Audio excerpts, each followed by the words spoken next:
নমস্কাৰ সকলোকে ওয়েলকাম জনাইছো আজিৰ ভিডিঅ'লৈ মোৰ নাম শ্ৰী ভৱেশ ৰয় আৰু সকলোকে ইউটিউব চেনেল ভৱেশ ৰয়লৈ ওয়েলকাম জনাইছো আৰু যিসকলে ফেসবুকত চাই আছে তেওঁলোকক ফেসবুক পেজলৈ ওয়েলকাম জনাইছো আজি এটা গুৰুত্বপূৰ্ণ বিষয় আলোচনা কৰিব বিচাৰিছো আৰু বিষয়টো হৈছে কেৰিয়াৰ প্লেনিং কি হয় আমি সকলোৱে জানো তথাপিও সিম্পলি এটা কথাই আমি বুজিব লাগিব যে কেৰিয়াৰ প্লেনিং মানে নিজৰ কেৰিয়াৰটো বাছি লোৱা নিজে কি কাম কৰিব ডাঙৰ হৈ পেলাই বা নিজৰ কোনটো ভাল লগা কাম যেটো আমি বাছি লওঁ সেই যেটো এটা পৰিকল্পনা আমি কৰো বা নিজে ভাল পোৱা চাকৰিটো কৰিবলৈ নিজে ভাল পোৱা কামটো কৰিবলৈ আমি যি পঢ়া-শুনা কৰো হেতু হৈছে কেৰিয়াৰ প্লেনিং এতিয়া এই কেৰিয়াৰ প্লেনিং যেতিয়া আমি কৰো বা কেৰিয়াৰ চয়েস যেতিয়া আমি কৰো তেতিয়া আমি বহুত কথা ভাবিবলগীয়া হয় যেহেতু এতিয়া পৰীক্ষাৰ ৰিজাল্ট দিয়াৰ সময় ৰিজাল্ট ইতিমধ্যে ডিগ্ৰী ৰিজাল্ট বিলাক দিয়া আৰম্ভ হৈছে আৰু ইতিমধ্যে নতুন এডমিশন বিলাকো হৈ গৈছে বা কিছুমান হ'ব এতিয়া তো সেই কাৰণে কেৰিয়াৰ প্লেনিংৰ কথাটো এইখিনি সময়ত খুব প্ৰয়োজনীয় হৈ পৰে বা ইফেক্টিভ হৈ থাকে এতিয়া আমি যেতিয়া কিবা এটা কেৰিয়াৰ বাছি লম তেতিয়া আমি কিছুমান কথাত গুৰুত্ব দিবলগীয়া হয় আৰু মোৰ বোধেৰে মোৰ ভিউ পইণ্টৰ পৰা মই কেইটামান কথা ভাবো যে এইকেইটা কথা আমি সকলোৱে গুৰুত্ব দিব লাগে কেৰিয়াৰ চয়েসৰ ক্ষেত্ৰত যাতে পিছত পস্তাব লগা নহয় বা পিছত যাতে আমি সেই কেৰিয়াৰটো আমাৰ কাৰণে বিৰক্তিকৰ হৈ নুঠে কাৰণ যেতিয়া আমি দেখা পাও কিছুমান ফেমাস বলিউড এক্ট্ৰেছেই হওক এক্টৰেই হওক তেওঁলোকে বহুত ডিগ্ৰীধাৰী কোনোবাই ইঞ্জিনিয়াৰিং কৰিছে কোনোবাই ডক্টৰেট কৰিছে কিন্তু এটা সময়ত তেওঁলোক গৈ পেলাই এক্টৰ হয় বা নিজৰ যেটো পঢ়া-শুনা তাৰ একদম অপোজিট এটা তেওঁলোকে কাম কৰে বা কেৰিয়াৰ এটা বাছি লয় তো আমি যেটো পঢ়ো বা যেটো আমি কেৰিয়াৰ বাছি লও এনেকুৱা হ'ব নালাগে যে আমি অকল কিবা এটা কাম কৰিব লাগে কাৰণে কৰো বা কিবা এটা পঢ়িব লাগে কাৰণে পঢ়ো যেটো আমাৰ মনৰ পৰা ইন্টাৰেষ্ট আহে সেই বস্তুটো আমি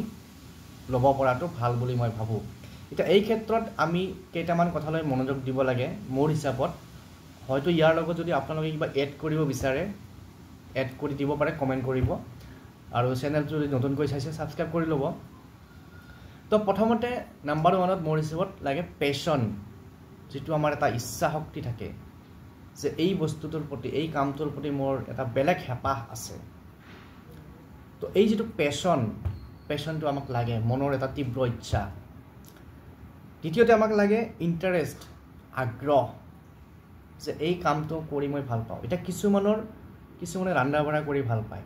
কুকিং তো কুকিংটো তেওঁলোকৰ হবি আগ্ৰহ ঠিক তেনেকৈ কিছুমানে আমাৰ যেটো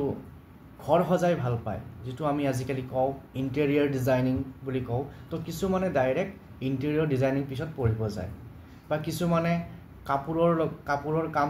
কামবোৰ কৰি ভাল পায় ড্ৰেছ সজাই ভাল পায় বিভিন্ন ড্ৰেছ এক্সপেৰিয়েন্স কৰি ভাল পায় তো হেতু আমি ফ্যাশন টেকনলজি তেনেকুৱা ধৰণৰ কোৰ্সত আমি ধৰিব পাৰো তো এই মানুহৰ যেটো ইন্টাৰেষ্ট এই ইন্টাৰেষ্টটো থাকিব লাগিব এই কামটোৰ প্ৰতি তাৰ পিছত স্কিলছ এণ্ড এবিলিটিজ যেটো কামত মোৰ স্কিল আছে সেই কামটোহে আমি কেৰিয়াৰ হিচাপে চয়েস কৰিব লাগে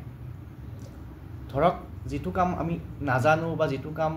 কামৰ একো আইডিয়া নাই বা সৰুৰ পৰা শিকা নাই বা যেতিয়া সেই কামটোৰ কৰাৰ টেকনিকটো মোৰ ভাল নালাগে বা মোৰ ইন্টাৰেষ্ট নালাগে তেনেকৈ মোৰ এটা এক্সাম্পল দিব গলে যেটো আমাৰ কুকিংৰ যেটো কাম সেই কামটোত মোৰ মানে ইন্টাৰেষ্ট একো অলপো নাহে বা মই নাজানো আৰু হেতু মই এডমিট কৰো যে মই নাজানো গতিকে সেই নাজানা কামটোত মই কেৰিয়াৰ হিচাপে বাছি ল'ব নোৱাৰো তো তেনেকুৱা এটা আমাৰ নিজৰ এটা সেন্স থাকিব লাগে যে কোনটো কামত মোৰ স্কিলটো আছে বা কোনটো কামত মোৰ সক্ষমতা আছে এবিলিটিজ আছে তাৰ পিছত আমাক লাগে চাইল্ডহুড এনকাৰেজমেন্ট আমি সৰুৰ পৰা কিছুমান আমাৰ কি থাকে এনকাৰেজমেন্ট থাকে যেনে ধৰক আমাৰ যে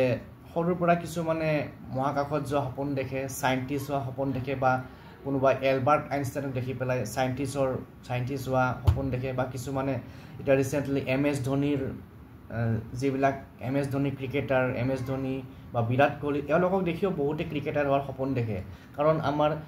বিৰাট কোহলিহঁতে বা MS ধোনীহঁতে নিজেই কয় যে তেওঁলোকে সৰুৰ পৰা শচীন তেণ্ডুলকাৰক ফ'ল' কৰি আহিছিল তো এনেকুৱা কিছুমান চাইল্ডহুড এক্সপেৰিয়েঞ্চ বা চাইল্ডহুড এনকাৰেজমেণ্ট আমাৰ কিছুমান থাকে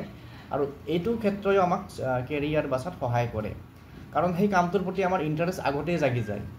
তো এই চাইল্ডহুড এনকাৰেজমেণ্ট আমাৰ অলপ থাকিব লাগে তাৰপিছত কিছুমান আগতীয়া জব এক্সপেৰিয়েঞ্চ যদি আপুনি সেই কামটো কৰিছে যদি আপুনি ধৰক কিছুমান ষ্টুডেণ্টছে বেচেলৰ অফ ইঞ্জিনিয়াৰিং কৰে কৰি পেলাই ইণ্টাৰ্ণশ্বিপ কৰিব লগা হয় বা কোনোবা কোম্পানীত কাম কৰিলে কাম কৰি পেলাই তেওঁ ভাবিলে যে নাই মই এইটোৰ ওপৰত আৰু অলপ মই ষ্টাডি কৰিম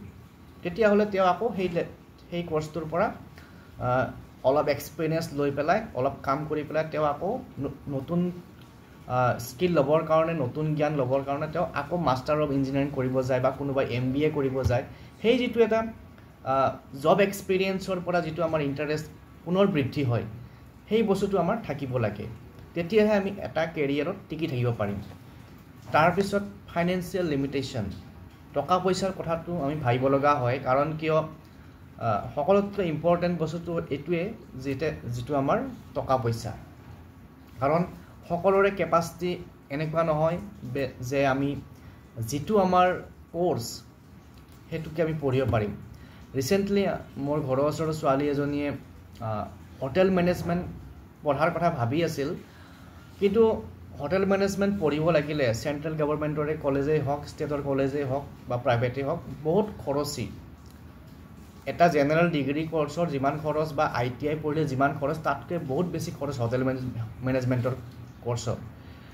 গতিকে তাই চিট নাপালে সেইটো বেলেগ কথা কিন্তু পিছত তেওঁলোকৰ যিটো ফাইনেন্সিয়েল কণ্ডিশ্যন চাই পেলাই সেইটো এফৰ্ড কৰিব মানে পৰাবিধৰ নহয় কিন্তু তথাপিও মানুহৰ এটা জেদ এটা থাকে সেইটো বেলেগ কথা কিন্তু ফাইনেন্সিয়েল কথাটো আমি জানিব লগা হয় বা সেইটো আমি ভাবিব লগা হয় কেৰিয়াৰ এটা চইচ কৰাৰ আগত গতিকে মই ভাবোঁ এইকেইটা কথা আমি যিকোনো এটা কেৰিয়াৰ বাছি লওঁতে মনত ৰাখিব লাগে ইয়াৰ লগত আৰু কিছুমান কথা আছে সেইবোৰ আমি পিছত ডিছকাছ কৰিম কিন্তু এইকেইটা পইণ্ট যদি আমি মনত ৰাখোঁ তেতিয়াহ'লে মই ভাবোঁ আমাৰ কেৰিয়াৰ চইচটো ৰাইট হ'ব আৰু শুদ্ধ হ'ব গতিকে আজিৰ ভিডিঅ'ত এইখিনি কথা আলোচনা কৰিলোঁ আপোনালোকে কি কয় কমেণ্ট কৰি জনাব পুনৰ লগ পাম নেক্সট এটা ভিডিঅ'ত অন্য এটা বিষয় লৈ পেলাই থেংক ইউ